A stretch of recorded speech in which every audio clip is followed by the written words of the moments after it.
Gusti Yesus ratu hadir menetapkan kami kan mengusah Jakarta sagung milat pagi nyebut wasali dengkul asujud Gusti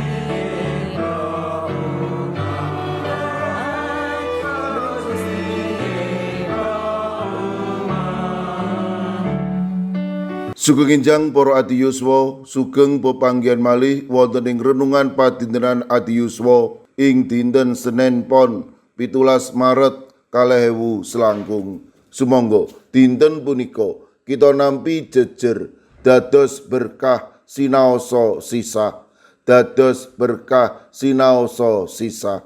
Para adi yuswa, menapa saged dados berkah nalika gesangipun boten sekeca nembe ketaman pagebluk, tetep saged nulodo pasamuan wiwitan ingkang kinuya kuya kinunjara sinedanan ewa semanten boten giris ngadepi kawontenan lan tetep saged dados berkah.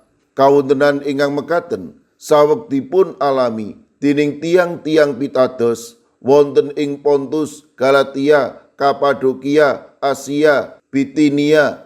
Tiang pitados kala semanten saweg ngalami ujian ingkang awrat sepisan ujian saking Jawi saweg dipun gething, dipun uber-uber, dipun aniaya, dipun kunjara, malah ugi wonten ingkang dipun pejahi. Kaping kalih ujian saking lebet tasih kathah-patrap gesangipun tiang Kristen ingkang manut pikajengipun piyambak. Ing kawontenan ingkang mrihatosaken punika Petrus ing setunggal Petrus sekawan ayat 11 paring pitutur padha laden linadenana miturut ganjaran kang wus kaparingake saben wong jalaran anggone dadi juru gedhonge sih rahmating Allah kang becik. Petrus tetep ngersakaken amrih tetep ngemudeni diri tresna kanthi tulus laden linadenan lan nglantaraken pangandikanipun Gusti. Para adi yuswa, mila sumangga kita lampahi dawuh punika sinaosa ing kawontenan ingkang awrat. Emut ujian dadosaken kiat lan menawi kiat kita saged dados berkah. Amin. Sumangga kita ndedonga. Matur nuwun Gusti. Dinten punika paduka paring pepimut amri kawula tetep saged dados berkah sinaosa nembe gesang ingkang ketaman kasisahan.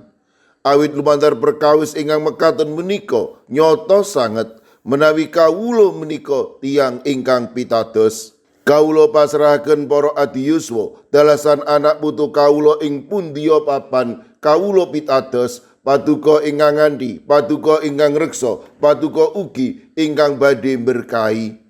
Kawula pasrahaken sawetawis sirek kawula ingkang wedasa mangkin nembe nandhang sakit lan wonten ing kawontenan pemulihan kawula pitados menawi paduka badhe tetep maringi berkah lan kegiatan matemas sirek kawula menika pikantuk kesarasan ingkang wetah. Kawula pasrahaken Ibu Esther Hati-hati Tuminto wilayah 8 GKJ Magelang ingkang dasa mangkin nembe nandhang sakit. Monggo Gusti paduka ingkang reksa, paduka ingkang ngandhi, paduka ingkang berkahi. Matemah Ibu Esther Hati-hati Tuminto menika ingkang nampi wetahing kesarasan. Kawula pasrahaken Ibu Karyumi lan Ibu Kusmini ing GKJ Purba paduka ingkang tansah ngreksa lan paring pitulung. Mirunggan kawula pasrahaken Ibu Indrayati ing Solo ingkang dasa mangkin nembe nandhang sakit wonten ing griya sakit kasih ibu. Kawula pitados paduka ingkang badhe tansah ngagem menapa lan sinten kemawon madema Ibu Indrayati ing Solo menika ingkang nampi wetahing bagas kesarasan peparing paduka. Kawula pasrahaken Ibu Sriti Astuti warga GKJW Tropodo Sidoarjo ingkang nembe nandhang sakit. Kawula pasrahaken Ibu Lini Sutopo GKJ Semarang Barat ingkang ugi nembe nandhang sakit. Kawula pitados menawi paduka badhe tansah paring kegiatan malah kepara wetahing bagas kesarasan. Kawula pasrahaken sawetawis warga GKJ Magelang. Kawula pasrahaken Ibu Yulita Muryanti Joko, Bapak Budi Sutomo, Bapak Ibu Gatot, Ibu Suwadi, Bapak Mardiono, Ibu Marsudi, Ibu Sri Windardi, lan Ibu Tulat. Kawula pasrahaken sawetawis sedherek kawula ingkang nembe nandhang sakit wonten ing GKJ Tuban, Bapak Yohanes Mudadi. Kawula pasrahaken ugi Ibu Nani Cahyono, Bapak Ibu Karyo, Bapak Ibu Toyo, Ibu Ngatini wonten ing GKJ Trangkil.